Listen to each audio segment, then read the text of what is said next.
Please కూర్చోండి. Question number 14114 Satyakumar Yadav గారు. Please please. ధన్యవాదాలు అధ్యక్ష. దయచేసి ప్లీజ్ రేపు బిఎస్సి మీటింగ్ లో మాట్లాడదాం.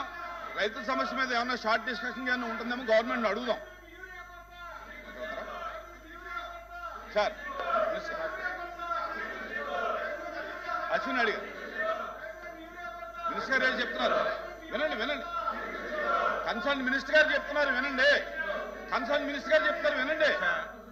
మీరు అడిగేదాని మీద కన్సర్న్ మినిస్టర్ గారు చెప్తున్నారు వినండి. వినాలి వినండి.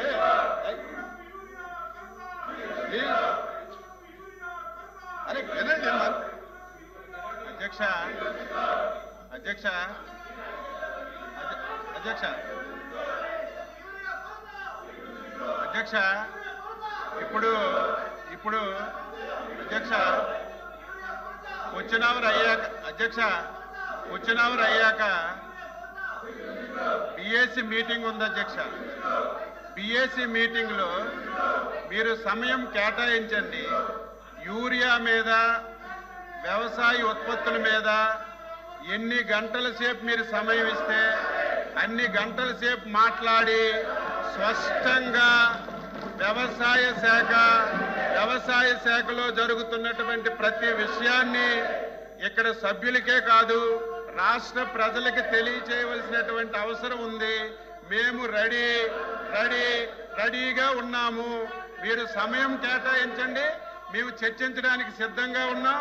యూరియా మీద వ్యవసాయ ఉత్పత్తుల మీద స్పష్టంగా సమాధానం చెప్పడానికి ఈ ప్రభుత్వం సిద్ధంగా ఉందని మీకు తెలియజేస్తున్నాను అధ్యక్ష.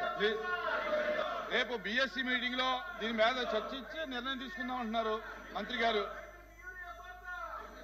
ప్లీజ్ సత్యకుమార్ యాదవ్ గారు.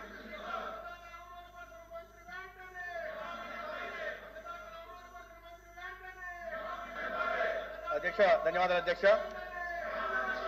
గౌరవ సభ్యులు అడిగిన ఏ ప్రశ్నకి సమాధానం ప్లీజ్ ప్లీజ్. రాష్ట్రంలో 1143 పిఎస్సీలు ఉన్నాయి మరియు 88 నూతన పిఎస్సీలను మంజూరు చేయడమైంది.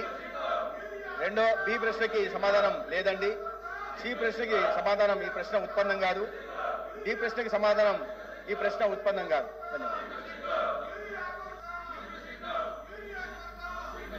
Question number 13984 minister for MSME యశ్మ గారు మాట్లాడతారా? అడుగుతారా? కూర్చోండి. ఆ క్వశ్చన్ సప్లిమెంటరీ ఉన్నాడు. సప్లిమెంటరీ. అధ్యక్ష అధ్యక్ష మొదటి రోజు కౌన్సిల్ మెంబర్స్ లో చైర్మన్ చైర్ దగ్గర ఉండడం సిగ్గు అధ్యక్ష. గతంలో చంద్రబాబు నాయుడు గారు ఆధునిక వైద్య సదుపాయాల కోసం ప్రాధాన్యత ఇచ్చి అనేక కొత్త పిహెచ్సిలు తీసుకొని వచ్చారు. రాష్ట్రంలో ప్రాథమిక ఆరోగ్య కేంద్రాలు 1345 ఉండగా అందులో ప్రస్తుతం పనిచేస్తున్నవి 1145 ఉన్నాయి అధ్యక్ష. అవి కూడా చంద్రబాబు నాయుడు గారి పాలనలో బలోపేతం చేశాయి. అంతేకాక రాష్ట్రంలో అదనంగా 142 కొత్త పిహెచ్సిలు ప్రతిపాదించబడ్డాయి. వీటిలో 38 ప్రాథమిక ఆరోగ్య కేంద్రాలు జగన్ హయాంలో నిర్మాణ దశలో ఆగిపోయాయి. దీంతో వేలాది గ్రామాల ప్రజలకు వైద్య సదుపాయాలు దూరం అయ్యాయి అధ్యక్ష. ప్రస్తుతం 53 పిహెచ్సిలు మాత్రమే సొంత భవనాలు, మరికొన్నిటికి గ్రామ సచివాలయాలు అద్దె భవనాల్లో ఉండడం జరుగుతుంది అధ్యక్ష. ఇది చాలా సిగ్గుచేట అధ్యక్ష. నాబార్డ్ మరియు రాష్ట్ర ఆరోగ్య మౌలిక సదుపాయాల మిషన్ ద్వారా నిధులు కేటాయించిన పనులు ముందుకు పోకపోవడం జగన్ అసమర్థ పాలన బట్టబయలవుతుంది. ఇది సిగ్గు అధ్యక్ష. జగన్ ప్రభుత్వం గ్రామీణ ప్రాంతాల ప్రజల మౌలిక వైద్య సదుపాయాలు లేక ఇబ్బందులు పడ్డారు. చిన్న జబ్బులు ఇది నిజంగా మనం దృష్టిలో పెట్టుకోవాలి. పిహెచ్సిలో గత ప్రభుత్వంలో డాక్టర్లు కొరత, నర్సుల కొరత, ఔషధాలు లేక కొరత జరిగింది అధ్యక్ష. ఆసుపత్రులకు వెళ్ళడానికి కూడా చిన్న చిన్న గ్రామాల నుంచి ఇబ్బంది పడడం జరిగింది అధ్యక్ష. కరోనా సమయంలో కూడా ప్రీహెచ్సీలు స్థాయిలో వైద్య సదుపాయాల కొరతలో ప్రజలకు తీవ్ర ఇబ్బంది కలిగింది అధ్యక్ష. అది సిగ్గుచేటు అధ్యక్ష. ప్రతి గ్రామానికి నాణ్యమైన వైద్య సదుపాయాలు అందించడమే ముఖ్యమంత్రి చంద్రబాబు నాయుడు గారి లక్ష్యం. కూటమి ప్రభుత్వం ఏర్పడిన తర్వాత ఆగిపోయిన పిహెచ్సిల పనులు తక్షణమే పునఃప్రారంభించి గడువులోగా పూర్తి చేశారు అధ్యక్ష.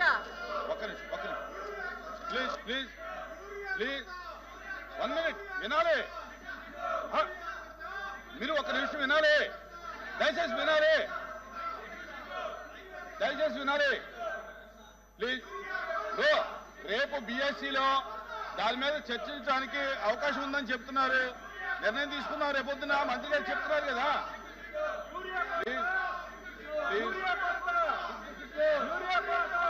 ప్లీజ్ దిగండి, దిగండి దయచేసి ప్లీజ్.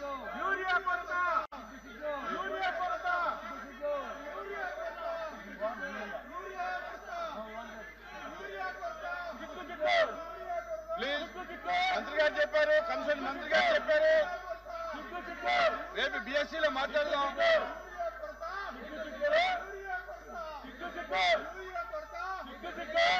ప్లీజ్